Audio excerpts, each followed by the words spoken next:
Midtown and stay in Soho, where there are really awesome, cool, interesting shops, great eats, and super easy transit. If you want to stay in Manhattan, get away from Times Square and Midtown where all the tourists stay.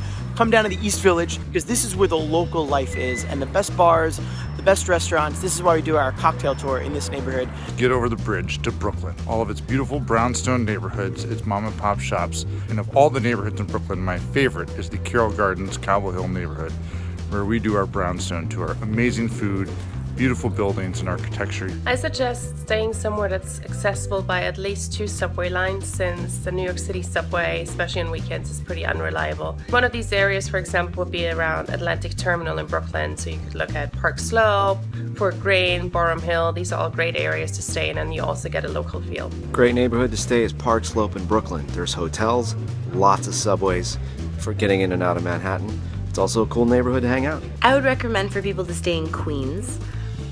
Either Long Island City or Astoria, because you're going to get to have that sort of neighborhoody experience and see where actual New Yorkers live, but then you're a 15-minute subway ride from Times Square. I know other folks will hate me for saying so, but if you're a tourist, you're here for just 2 or 3 days, then you've got to stay in Times Square. It's bustling. There are a lot of people in this part of town. This is where you come if you want to see any of the Broadway theater. It's a bit of a food desert, but come on our urban adventure tours. We'll tell you where to eat.